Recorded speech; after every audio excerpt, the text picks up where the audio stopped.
Hi and welcome along to AFTV. It's time for another Fan Zone, the show where we give you a chance to have your say. All you got to do is go to our app, AFTV Plus, press on Fan Zone, and you will be through to our virtual green room where the guys will be able to get you on live to talk to us today about the subjects that matters. We are discussing today Mikel Arteta's press conference that he's had, and also the fact that tomorrow against Brentford is going to be his 200th game in charge. I've got my brother Laurie here in the building. How you doing? I know you soldiered through a bit because you ain't been, well, you got a bit of a cold, innit? Yeah, I've been fighting this off now for a few days. A couple of days ago, I thought maybe I might be turning the corner with it, but it's still here, unfortunately. But hey, it's that it season, is what isn't it is. it? Yeah, it's that season, that time man. of the year. Hopefully none of our players tomorrow are going to pick up any little last minute viruses or colds, because we're going to need them. It's a big game tomorrow, the first game back after the international break. And of course, we are taking on Brentford away. I was down at their ground yesterday. They're getting everything ready, everything prepared. By the way, if you haven't seen any of the videos, we've done some brilliant content down there previewing the match. We did also a predicted 11, and Turkish did a great box-to-box with Billy the Bee, who's a massive Brentford fan. So if you want to get an insight into that game, make sure you check out those videos. But we're here to discuss that game. And as I said, a chance for you guys to have your say on what you're feeling ahead of that game. Mikel Arteta, 200 games in charge tomorrow. And I bet you didn't know this, yeah? He's won more games in his first 200 than any other Arsenal manager. That includes Wenger. Yeah, that's right. That's impressive. Yeah, I've got the stats in front of me, actually. Arteta, obviously 199 games in charge to date. Tomorrow will be 200. And of that, he's won 115. As you said, Wenger won 111. George Graham, 107. Also 50 losses and 34 draws. So it's a very impressive record. Very impressive record. And when you think about it, had he have not had Pep Guardiola's City in front of him, he'd probably be sitting on a title as well as winning an FA Cup, which you'd then be saying, oh, great manager, but he still hasn't got that title. That's the thing. But it is an impressive record. Would you say the title is harder to win now, or was it back then? I think the title's hard to win now. I really do. I mean, back then, obviously, listen, it was still very difficult to win then. You had a great Manchester United side that you always had to try and get past. But now, you've got Man City, great side. You've got Liverpool, great side. And then I think you've got so many other teams that have improved over the years, you know what I mean, that are, look at a team like Villa nowadays. Who wants to go to Aston Villa? That's such a tough place to go to. It is. You've got to go away to Newcastle. The team's got loads and loads of money. You know what I mean? I think it's probably harder to win now. No, that's a good point. I mean, it's coming up to 4 years in charge. He took over in December 2019, took over from Unai Emery. And I think his first game was against Bournemouth. It was a 1-1 draw. Aubameyang got an equaliser in that game. So, yeah, he's been at the club since 2019, coming up to 4 years, 5 seasons. In his first season, he finished 8th. Second season, finished 8th. Third season, finished 5th. And, of course, last year was the runner-up to City. And, of course, right now we're sitting in 3rd, but we've got aspirations to go on and win the title. So you can see there. He's improving year on year. Yeah, the trajectory Trust the is process, upwards. he said. Yeah, the trajectory right? is And upwards. actually, you know what? I was looking at this as well, right? This was the first team that played under Mikel Arteta. I'm going to give you the 11, right? Yeah. In goal, Leno, who of course is now at Fulham. Ainsley Maitland-Niles played at right back. What's he doing now? He's at stories that he might Lyon, retire from football. I think he's at Lyon. Yeah, I saw a story where he was saying that if you couldn't get the club that he wanted to, he's playing. Okay, he's playing, that's good. That's good. Socrates. Yeah, remember him? Yeah, David Luiz. And Saka was playing at left back in that game. Remember when Saka first sort of came onto the scene? He's playing as a left back. A midfield 2 of Lucas Torreira and Granit Xhaka. Yeah. And then he had Reece Nelson. Yeah. Who's still at the club. Mesut Ozil, Aubameyang, and Lacazette up front. Wow, yeah. That was his first team. When you compare that team to now, he's got a much better team now, especially at the back. I mean, at that time, Aubameyang was still, he was still playing really well. Lacazette was doing all right. Ozil was starting to, You know, Xhaka wasn't playing very well. Torreira was, you know, hit and miss. And then that back four was just nowhere near what he's got. So how many now. of those guys do you think in that team would have get into this one? Well, there's only 2 players in that team that still remain in, you know, at the club now, which is Saka and Reece Nelson. Who doesn't feature much, let's face it. In his prime, I think Aubameyang would get into the team. Yep. I think in his prime, not at that stage when he came in, but in his prime, Ozil would get into the team. But I think that's it. What about Granit Xhaka, though? Because, I mean, he was a mainstay. Granit Xhaka, yeah. Granit Xhaka. A mainstay last season. And Granit Xhaka, yeah. But I think... But I do agree with you. If you look at the team now and look at that team then you would have to say that... yeah. In particular, the back line. When you look at it, Maitland-Niles, Socrates, David Luiz, right? David Luiz or Gabriel, you'd have Gabriel. Socrates or Saliba. Well, I mean, that's a no disrespect, but that's a no-brainer. Yeah, Maitland-Niles or Ben White. Yeah, you know what I mean, and that just goes to show you. I mean, why we're so much better defensively. And then even in the midfield, it was Torreira and Xhaka, but now you've got Declan Rice in there. You know what I mean? You've got Martin Odegaard who's in the team. You know what I mean? So he's got better players at his disposal now. And remember, he's put that team together. Yeah, that's his team now. So. Let's hope that, you know, tomorrow in his 200th game, he can really, really turn it on, because it's a big game, you know, against Brentford. It is a big game. Big game. It is a big game. I mean, I was at I wouldn't say corresponding game because it wasn't a league game, but I was at Brentford a couple of months ago when we played them in the Carabao Cup, and it was a very good game. Sold out stadium, good atmosphere in there. The first half, we bossed it, went 1-0 up, but in the second half, they came back strong at us. Yep. And it was a really good game, and I'm expecting a similar type of game tomorrow. I think it's going to be hard fought. Brentford were on, you know, they'd gone through a few adverse results, but they've picked up a little bit in recent weeks. Beat Chelsea the other day, remember, at Stamford Bridge.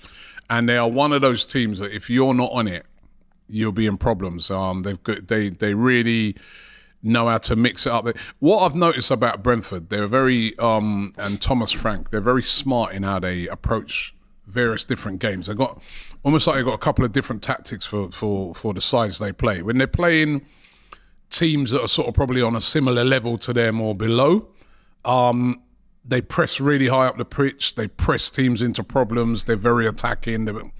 When they're playing the bigger teams, like say an Arsenal, or they did it classically the other day against Chelsea, they deploy a quite low block, soak it up and catch teams on the counter-attack. And they're quite a physical team, aren't they? Very physical, deploy lots of long throws, and if they win a free kick in their area, you know what I mean, they might send everybody up, you know what I mean, try and get the ball onto the head of some of the big, you know, defenders and that they've got there. They're a very, very physical side, but they really... Pinnock, Norgard, people like that. Yeah, they really mix it up. They really, really mix it up. Now, Arsenal, in this game, to me, they're going to have to really be on it. And if they are, you know, and the interesting stuff that's come out of the press conference today has been about, first of all, some of the injuries situation, which we'll touch on.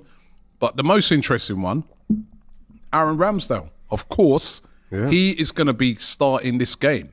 It won't be David Raya. David Raya, of course, as a player who's actually on loan at the moment. From Brentford, can't play in the game. Right, remember, we haven't bought him permanently. It's a £3 million loan, I think it was. Although there are talks, well, I wouldn't say talks, I'm hearing there's speculation that Arsenal are seeking to make that move permanent. Yeah, but at the moment he's still on loan. They can't do that till the end of the season. So he can't play against Brentford. That means Aaron Ramsdale will play in this game. I think Arteta was sort of asked, you know, if Ramsdale comes in, has a great game and that, what does that mean? Does he stay in? And that he kind of swerved the question in his press conference. But what do you think? I mean, my personal opinion on it is this, right? Is that if Aaron Ramsdale comes in and does a great job, plays really, really well, I think he should stay on then till the next game. Based off of what Mikel Arteta said, remember his words, right? He goes that, you know, there's no number one. Whoever's like playing well and stuff like that, they'll be the one who will get the number one spot in goal. Now, don't get me wrong. The last couple of games, Raya hasn't done anything wrong. He's been all right. I don't know. But the Newcastle game? Well, no, the last game before that, though, was the game against Burnley, wasn't it? Because to me, that Newcastle game, and we'll talk about that later, there was a lot of... He was at fault for that goal, you know. And not only that, that was a bad mistake as well. Me. But anyway, go on, sorry. So if Aaron Ramsdale comes in and does a great job, for me, I want to see him keep his place. Well, I mean, yeah, you would have thought so. However, I think that Mikel Arteta, in many ways, has kind of made a bit of a rod for his own back. I mean, he's brought Raya in, and to all intents and purposes, we were being told that Raya is coming in because he gives us a different look, being that he's seen to be the more accomplished with the ball at his feet, which I think, having seen both of them play up front, up close and personal, I do think he is better with the ball at his feet. There's no doubt about that. But then, like you said, he's made a few errors. He's not covered himself in glory in some of the games. And so you would have thought that would have necessitated a change. And when Ramsdale's come in, he's not done too much wrong. But I think it comes down to this. I think that long term, the manager sees Raya as his favoured option because of the reason I stated earlier. He's better with the ball at his feet. Who's the better keeper? Well, this is what I was going to say. I mean, some people, myself included, might look at the two of them and say, well, actually, a goalkeeper's first and foremost job is to keep the ball out the back of the net. And when you look at it in the cold light of day, maybe Ramsdale's better in that aspect. But I think it's down to the style that the manager wants to play. And he wants to play out from the back to have the keeper almost, you know, as that aggressive type of keeper sweeper type of thing. Yeah, he wants... Raya suits that more. Arteta at the moment is looking for control in games, more control. And Raya, he sees as a player that's sort of a little bit less panicky than Ramsdale. I'd agree with that. And will bring a bit more control to the sort of way Arsenal play. However, I don't know, man. I still think that Aaron Ramsdale, and I think we'll see this in the game tomorrow, that Aaron Ramsdale, in certain games, he's made, like tomorrow, Brentford, he's going to get a lot of stick at Brentford, right? He did the last time. Yeah, he'll get loads of stick. They'll be like, you're just a crap David Raya. He's going to be getting that all game. But he loves that. He feeds off that. And he has a certain energy to him that I love. And then he pulls off great saves. He seems to have a good rapport with the, you know, the whole back line and the whole team. And I don't know, man. I mean, listen, football is a ruthless business. I've got to ask you a question, though. What did you make of the comments from Aaron Ramsdale's dad? Well, listen, I've seen a lot of people saying that his dad shouldn't have said that and stuff like that, but it's his dad. Yeah, exactly. Right? And, you know, his dad's, you know, obviously quite emotional about it. And I've got to say, I agree with a bit with his dad. You know what I mean? He ain't done nothing wrong. Listen, football is ruthless. Remember when Pep Guardiola first came into Man City, Joe Hart, who was, you know, England's #1 keeper, probably if you spoke to every City fan, they're like, yo, Joe Hart is a real part of what City does. And a real leader of that team. Real leader of the team. Why is Pep messing around with that and taking him out? If you remember, it wasn't even Edison he bought in at first. It was he bought in, forgotten his name. What's the guy? Yeah. But he bought in someone else, wasn't it? And they came in and it was all about he wanted a ball player, you know what I mean? And that didn't quite work out. And then he bought in Edison. He didn't even go back to Hart. He bought in Edison, and you know, Joe Hart had to move on, and you know, I think he's at Celtic now, Joe Hart. But his career kind of took a bit of a downward spiral. He lost his England place. I mean, it is very, very. It's particularly. And I'm sure Ramsdale's looking at these types of things and saying, well, listen, it's almost like it's mirroring that for me, because now you've got Raya's come in. Raya's obviously the #1. Let's forget all this stuff that Arteta's been talking about, competition. We can clearly see now that the #1 is Raya, right? So Ramsdale, he was with the England squad the other day. He wants to get into that Euro squad, but if you're not playing, you're not going to, well, unless your name's Harry Maguire. I mean, if you're not playing, you're not going to get in the team, are you? So there's that. So come the end of the season, he probably won't be, he certainly ain't going to be #1 in the Euros, right? #2, he was doing all right. Now all of a sudden, you just sat on a bench all the time watching a guy who's on loan come in and take your place. Must be very difficult. So I can understand the frustration of him, like of his dad and everything. It's a ruthless situation. What do you think to some of the rumours that he might go in January? Do you think we'll let him go in January? I don't think Arsenal will let him go in January. I really don't. Do you think he'll try and force a move? Maybe if he's as unhappy as his dad sort of intimating, maybe he might do. You know what I mean? Because obviously the goalkeeping situation is like no other in the team, isn't it? I mean, if you're central midfielder or an attacker or defender, then you're on the bench, but you're thinking, oh, there's an opportunity that you'll get more of an opportunity to play. I would have thought than a goalkeeper. Well, when you're a goalkeeper, that's it. You're done.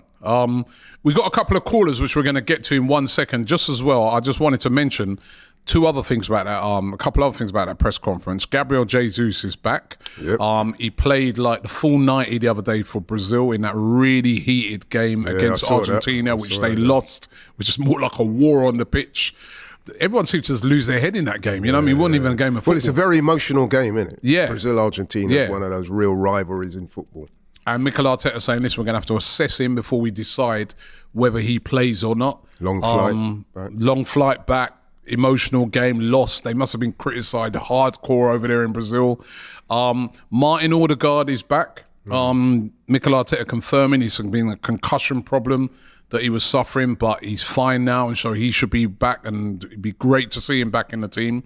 And also, there's a little bit of doubt about Ben White. Now, he's saying that they're going to assess him.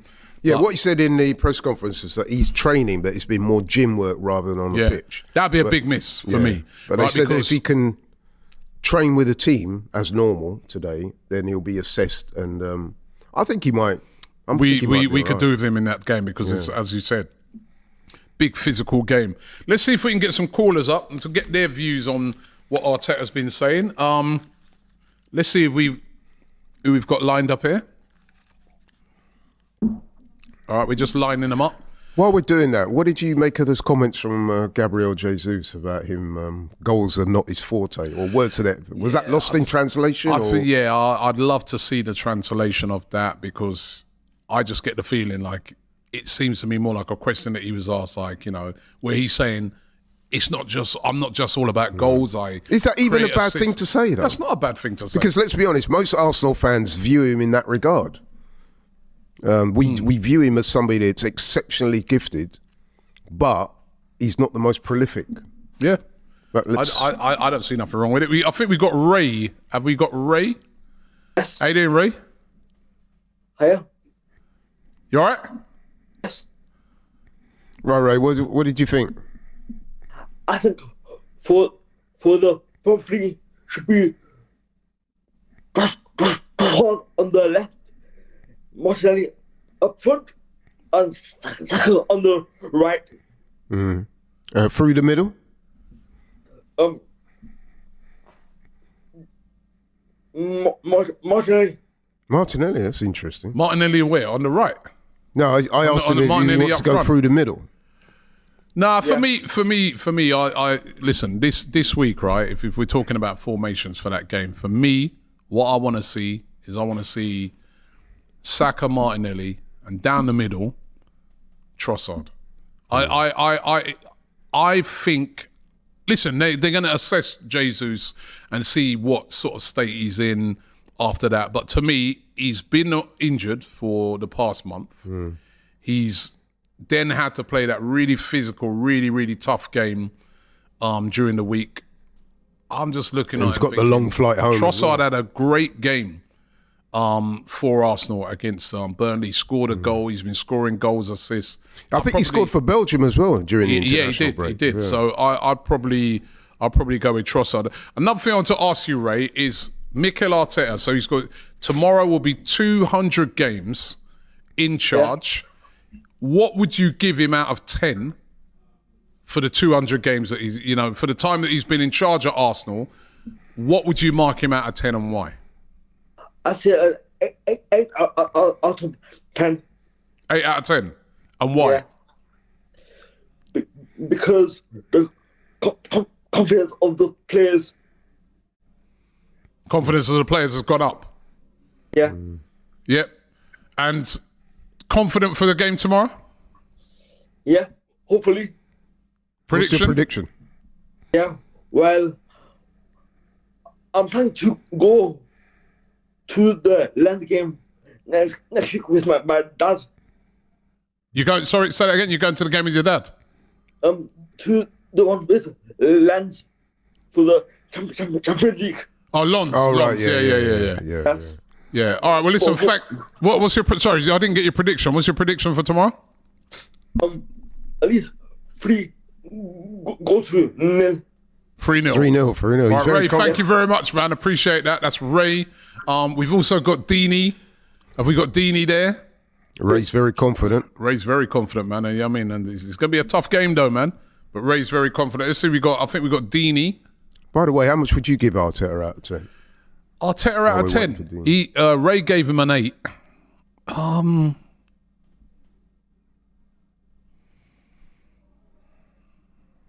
It's an interesting hard. one. It is, yeah. I asked a question and I can't I'll probably go 7. Ooh. I'd go 7. Yeah, I think I'll go 7. Because the first 2 years, like I said, it was 2 8th place finishes. Then he did win got the a FA 5th. Cup, though. He did win the FA Cup. Although I've got to balance that by saying our performances in cup competitions under his tenure, especially since 2020 when they went, has not been stellar, if I'm being honest. But as we said, in the league, his trajectory is on the up. Yeah. And of course, last year, we nearly did it.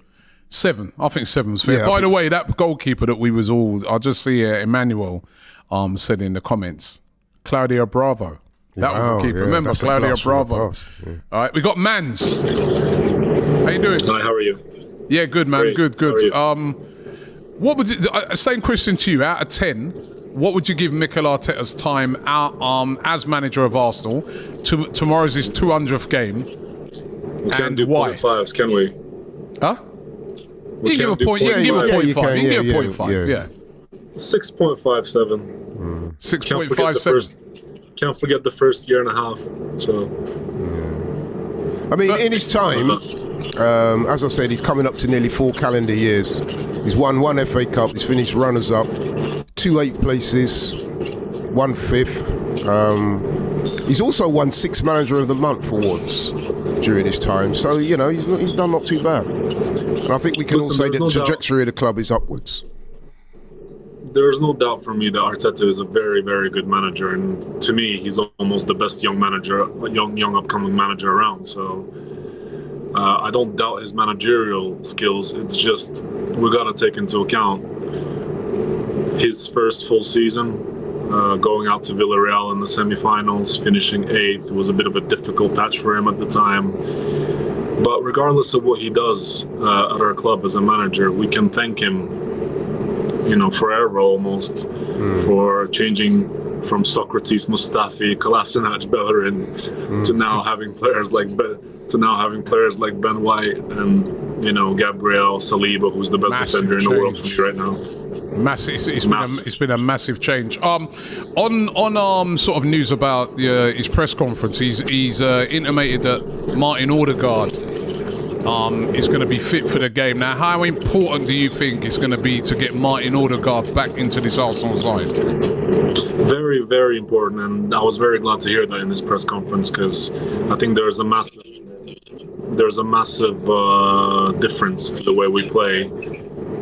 For instance, if Odegaard starts, as opposed to if Kai Havertz starts as a number 10 again. So I think we're more fluid with him. I think Saka and him, I think Ben White, I think the rest of the team is kind of more linked with Odegaard. I think it's more gelled with Odegaard. And we already have problems with transition a little bit between our midfield and attack this season. I think that's been a major problem. So I think if Odegaard coming back can only be a good thing. I think he's had a bit of a mental kind of, I think it was a mental thing with Norway not getting into the Euros and all that. I think that must have been a reason as well. So I would be very glad to see him back. I think Trossard should still start in attack because he's done nothing wrong. He's only been a benefit to our team ever since coming into that first 11. So I don't think we should hurry Jesus too much into that squad. There's a bit of a conundrum there, though, isn't there? Because Gabriel Jesus is seen as the main man up front. In fact, he's one of the leaders of the team. He's still the main man. Yeah, so... But I think I just don't like seeing Trossard dropped every single time like that for no reason. We give Nketiah chances all the time. Trossard has been excellent for us ever since coming. He's a very, very solid player. Yeah, and finally, last thing I want to ask you is obviously we know who's going to be in goal tomorrow. Matt Hine, no, Aaron Ramsdale will be in goal tomorrow, right? Because Raya can't play because he's loaned from Brentford. You happy to see Ramsdale back? I mean, who for you is your number one? Your number one, not Arteta's. Your number one keeper. My number one was Raya because Raya. I must have been the only. I must have been the only fan. I think the only Arsenal fan in the world last season saying we might need a new goalkeeper. Why? So I think we saw you know when Ramsdale came into the club and we all had our doubts. Sheffield got relegated, this and that, and we've just seen him develop into this very good goalkeeper. I think that's part of the reason why sometimes we don't see the faults that he makes, the mistakes that he makes that might cost us games sometimes. I'm not a goalkeeper myself, but there are even mistakes this season that I thought, the one against Fulham, nobody's mentioned it.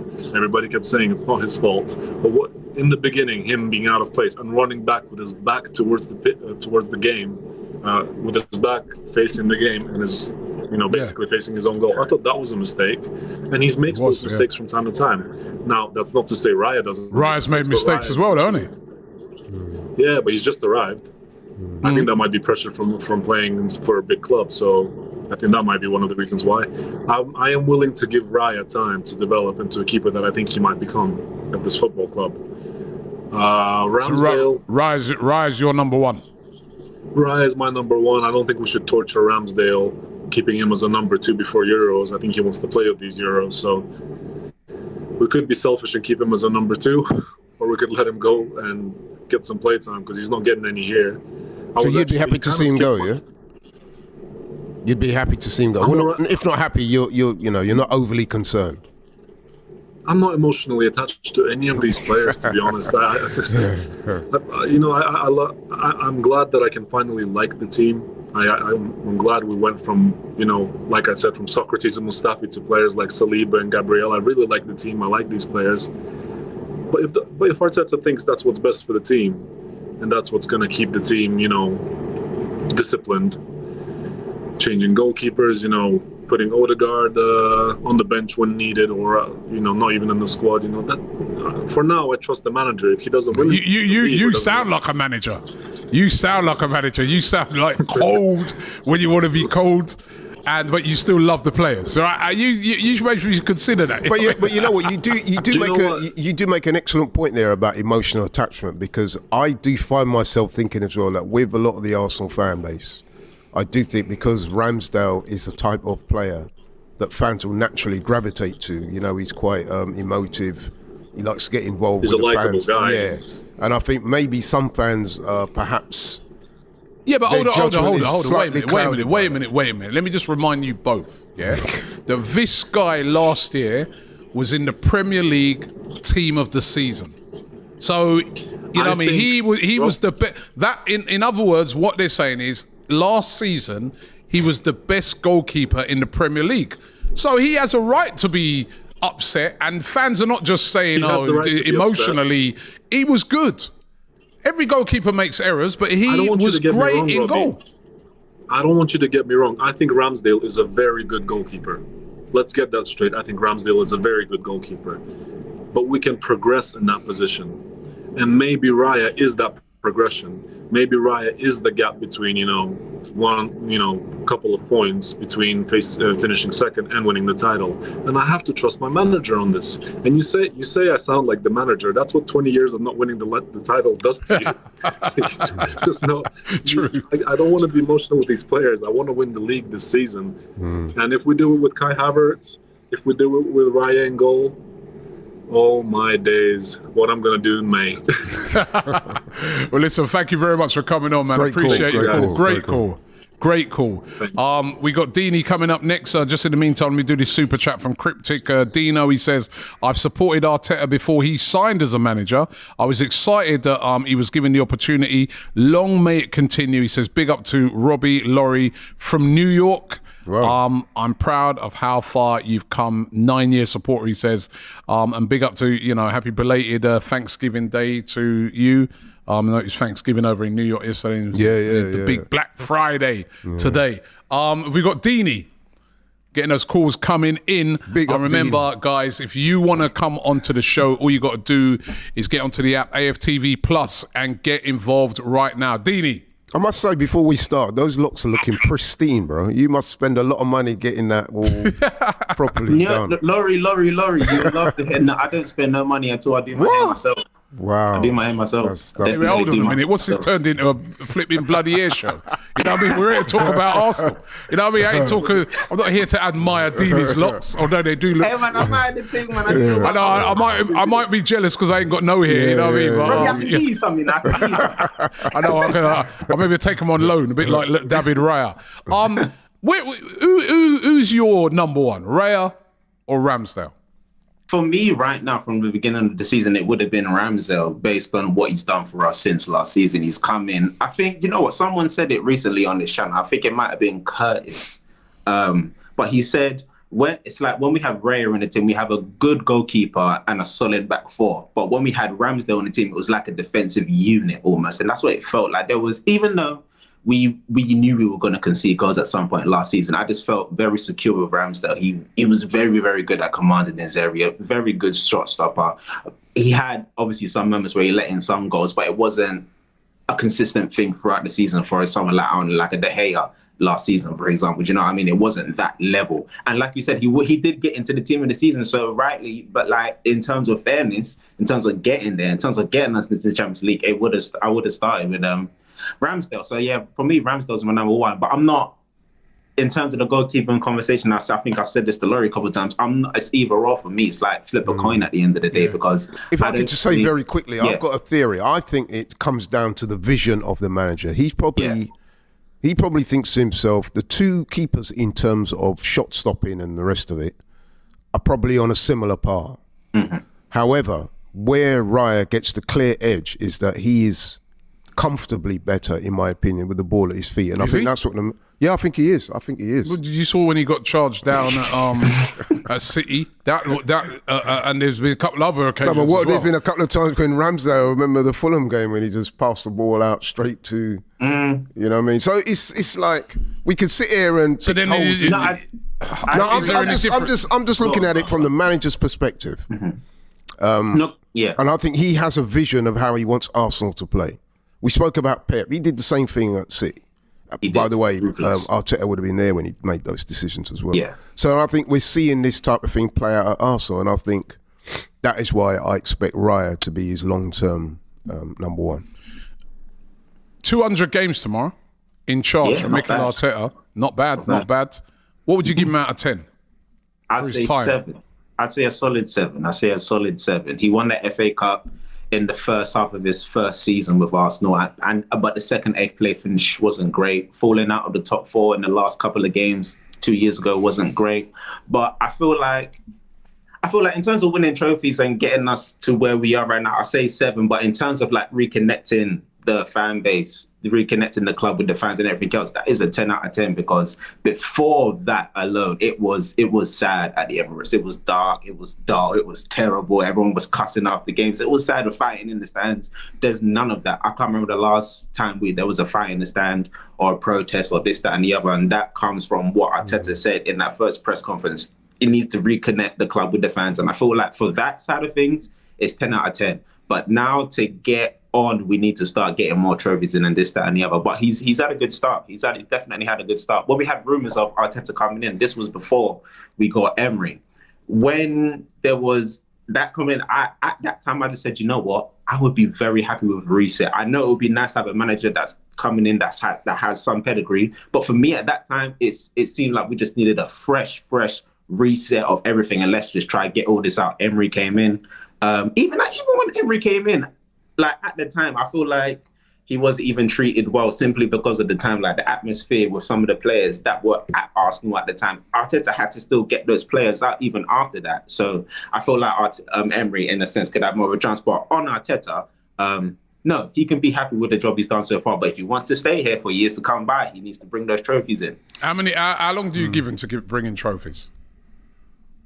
Obviously, the trophy we're all talking about is either the league Yeah, or Champions League, right? How long would you give him? I'd give him a maximum 2 more years. Maximum. It's interesting on that. On that whole trophies thing. So myself, I don't know if you saw it, but at the top of the show, myself and Robbie had a little conversation about the Premier League and how difficult it is to win. And Robbie said, and I must admit, the more I think about it, I do agree with him.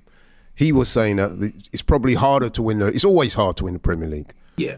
But it's probably harder to win it right now with this City team. So given that it's going to be so difficult to win Liverpool as well? Yeah, Liverpool too, yeah. Given it's going to be so difficult to win it, do you not think then that the other trophies, the cup competitions, that it's incumbent upon the manager to do better? And I'm going to say that as much as I've rated him since he's taken over, since 2019, if you look at, okay, we won the FA Cup in 2020. Yes. If you look at some of our performances FA in the Cup cup, runs, the League Cup runs, not just that, even in the Europa League and that, they've not been good. And there definitely needs to be some improvement. What's your thoughts on that? No, I do agree. Like, I feel like, who did we go out to in the third round of the FA Cup? I think it was like Nottingham Forest or something. He's had Southampton, Forest, Southampton. He's had the Villarreal to Brighton. You know what I mean? He's had some serious, and Brighton, and even just now to West Ham. Like that even still annoys me because maybe it annoyed me. Was it a player thing? It could have been a mixture at the same time. But even if that needs to improve, we need to be going further in these competitions. In the competitions that people seem not to care about less, for example, the Carabao Cup. No, even when Guardiola came in, it was a thing to him to like, get used to doing this. You see this? Get used to lifting a trophy. Get used to doing that. Just get used to doing that, and then that can get you to those bigger ones. You know what I mean? It gives you that more of a hunger. So I feel like going forward, he needs to be doing better than that. So when January comes or when that third round, we need to be going to the fourth round straight away. I don't even be talking about an exit because it's like, what are you doing? It's all about luck. It's all about who you get. Listen, Didi, thank you very much. Respect, man. Appreciate your call today, man, as usual. Thank you very much. A real regular here on AFTV. Didi, always with great points. We've got another caller. Who we got up next? Okay, now all right, we're just lining up some other callers. How long do you give him? How long do you give Mikel Arteta to win a trophy? To win, one of the big trophies like the league, because I go back to my point again. It's hard to win this league now. You got Man City, you got Liverpool to overcome, right? You got teams like Chelsea spending £1 billion and they're still nowhere near it. And then you got teams like Newcastle as well. Newcastle, Aston Villa now. You know what I mean? You got Tottenham. It's very difficult. It's tough. A short answer to your question. If he's not winning the Premier League or the Champions League, he's got to keep the fans happy by winning into what I call interim trophies. Domestic trophies, man. Okay. Got to start winning. We got another caller up. How you doing? Hey, Robbie. How you doing, man? How you doing, man? I can see you in front of your keyboards there, man. You're getting ready to, what I mean? Work. I'm actually at work. But at work? Hey, look, I've been trying to get on the show for the past 3 months. Wow. Well, listen, I hope they're not watching at work, man. You know what I mean? You got a bit of time out, yeah? Yeah, so my point that I want to make is like, look, over the years we always have brilliant goalkeeper from David Seaman, to Jens Lehmann and stuff like that, but we never had a capable backup like a number 2. Over the years, we have Almunia. Then, Chesney came in good, but Chesney did great. But, we never had a capable backup. No. The thing is, with that, for me, Ramsdale is the better goalkeeper for me. Ramsdale is the better goalkeeper for me. For the season that we had last year, I believe that he should have been rewarded for what he has done. But, hey, the manager knows best. But for me personally, I would rather see Ramsdale. And this weekend is a perfect opportunity for him to stake his claim again. Yeah, but you say stake his claim. He could go in there, he could make 3 world-class saves, play out from the back brilliantly, and then come Wednesday night against Lens, he sees Raya back in the team. It must be really demoralising for you as a keeper, because let's be real. What Mikel Arteta said right at the start of the season, where he said, listen, it's open. Whoever impresses me, whoever trains well, there'll be one playing. That ain't been true, has it?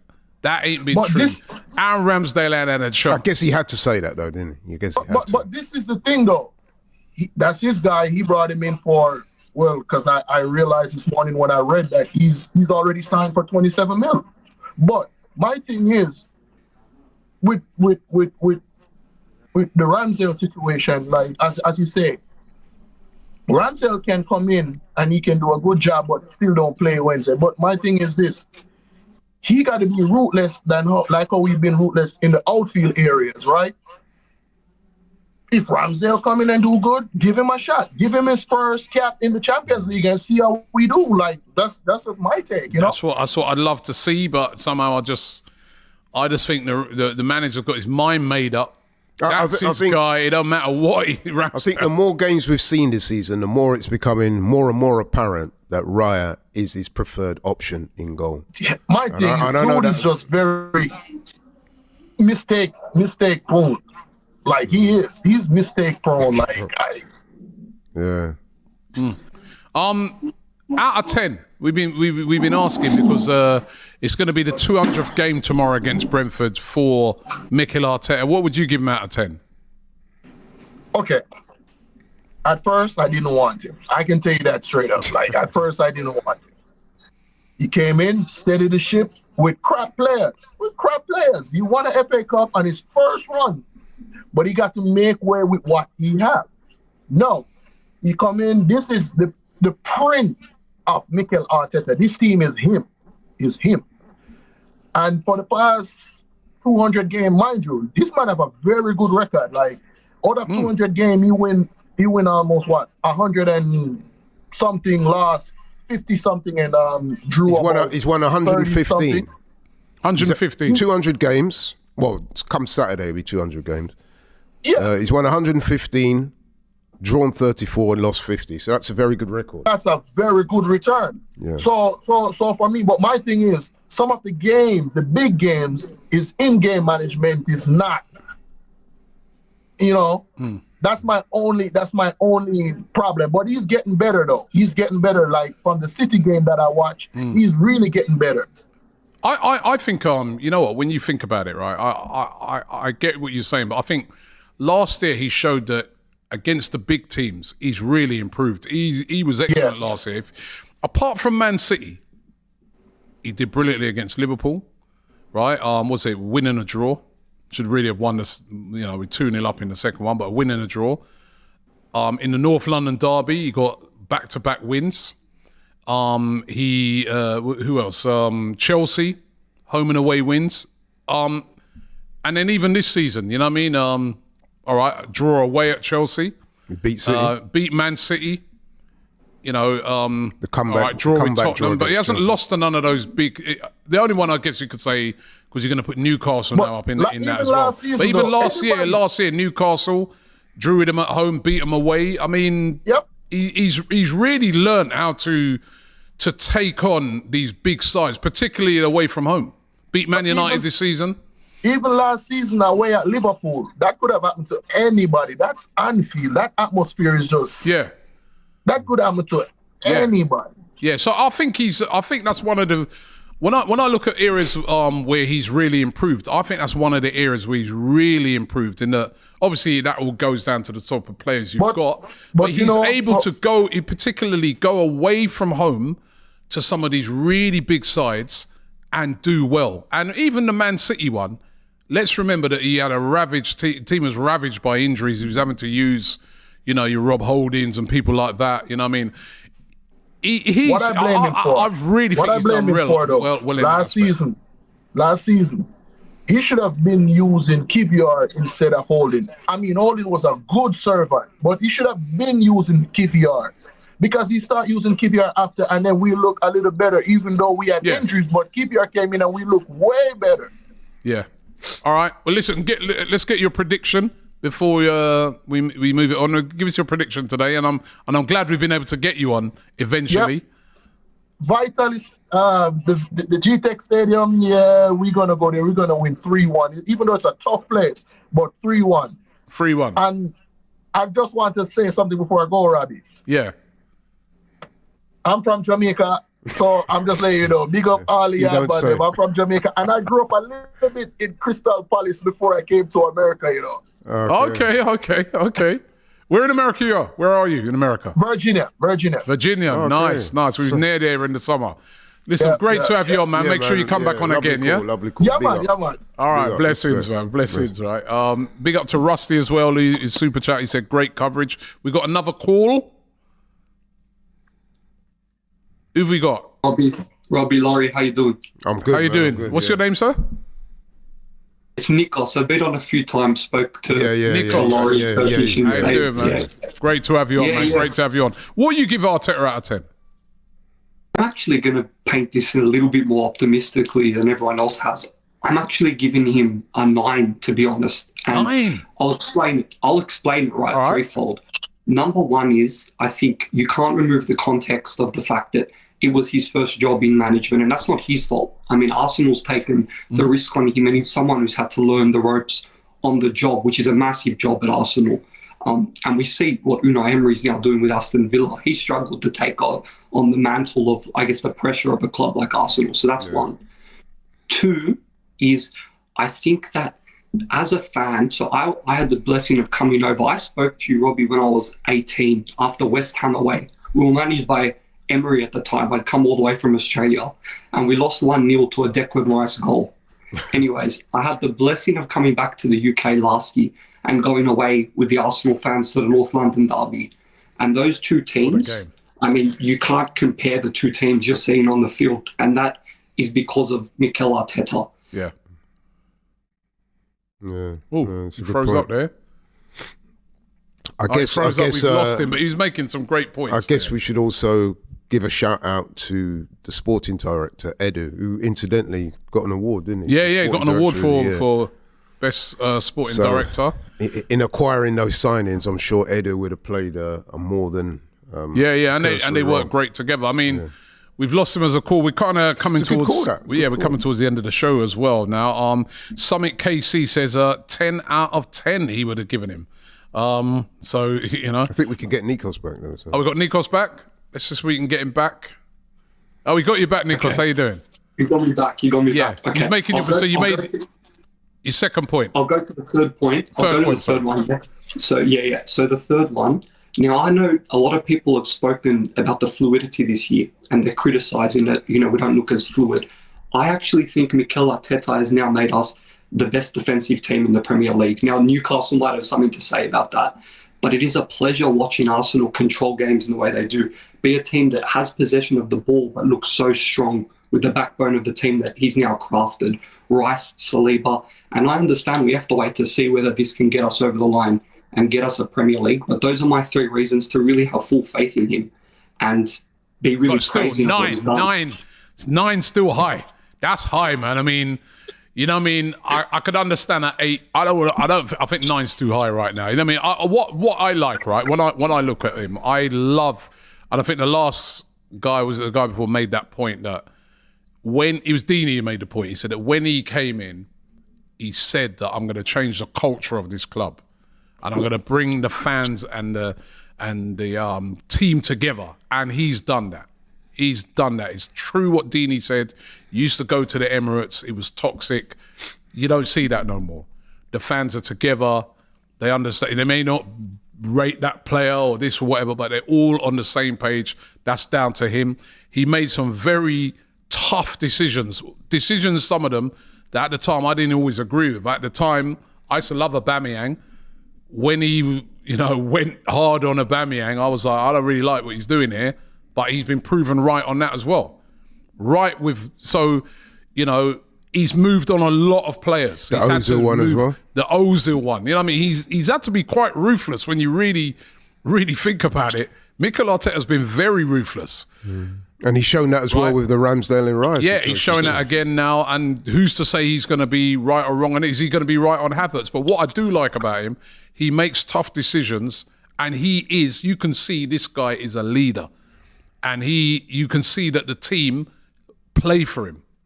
This team that he's got right now, they enjoy playing for him and they give everything for him. So I think I went along with Laurie earlier. I said 7. It's 7 bordering on an 8 for me because it's only because he hasn't won something else. But to get us, Arsenal, to take us from where we were, to have us challenging for the league right now. And again this season, at the moment, we're challenging again. I think he's done a fantastic job. It was interesting to note that I think could have been this time last year, there were rumours going around that Barcelona were trying to lure him. Yeah. Trying to lure him to their place. Yeah, so, listen, there's not many better managers than him out there right now. You know what I mean? Especially when you look around, even around Europe, right? There's not loads of, I mean, even some of these managers that everybody was bigging up, like your Nagelsmans and people like that, have kind of dropped off. So I think we've got ourselves a good manager. We just need to win something. I do think, just very quickly, I do think he needs to do better in the cup competitions. I did say, yes, he's won the FA Cup in 2020, but if you look at our record in cup competitions, I'm not just talking about domestic cups, even in Europe, we've not really performed the way I would have thought. Yeah. So there's room for improvement there. Let's get your final word anyway, right? I want to find out about the game, obviously the game tomorrow. Brentford away. Let's get your final word on how you think it's going to go and what you think the result will be. Well, I trust completely in our ability to go and control the game at a really tough ground. My prediction would be 2-0 Arsenal, and I would just say, now with Odegaard and Jesus back as well, these next few fixtures for us, which are very congested. So the Brentford game, we spoke about this last time with Laurie and Turkish. The Brentford game, Lens in the Champions League to secure a top spot with a win. Then Wolves and Luton are coming up within the next 10 days, and they're a massive 4 games, which on paper are favourable fixtures. And if we're serious about a Premier League challenge and going deep in the Champions League, winning these ahead of the really tough run that starts, I guess, in like mid-December is really important. So we need a solid performance, and to start that with a clean sheet and a win, I think. Yep. Well, listen, great points. Thank you very much for coming on. Thank you. Hopefully appreciate your call all the way from Australia. Thank you. Right. Great call. And he's so right. He's right. He always makes good calls. We've got these tough games coming up mid. You know what I mean? I think we go away to Villa, home to Brighton, away to Liverpool. That's how we round up just going into Christmas. So we do need to get on a little run. Listen, we've reached the end of the show today. I hope you've all enjoyed it. Laurie, thank you for soldiering through. Yeah. Don't forget, we've got cathartic. Yeah, we got some absolutely brilliant content for you guys. We got access yesterday inside the G-Tech Stadium at Brentford. Wow. And we've done a preview there. We've got our predicted 11. We've also got a brilliant box-to-box that Turkish did with Billy the Bee, who's a massive Brentford fan, right? So you don't want to miss any of those videos. They are out right now. Make sure you check them out here on AFTV. I think Box to Box just dropped, so make sure you check them out. Inside the stadium we are, right? So you get to sort of get a feel of what it's like in that stadium, what the stadium looks like, as well as hearing us telling you what we think the game's going to be like. And don't forget, come tomorrow, we're going to be all over that game. In the studio, we've got the watch along. After the game, we're going to be giving you again a chance to come on and have your say and tell us what you thought of the result. And of course, we will be at the game. I'm going to be there personally as well, talking to fans afterwards and getting their views on how it went. Thanks for watching the Fan Zone today. And let's hope that all of those players are injury-free tomorrow and we get a big win away at Brentford. Thank you very much.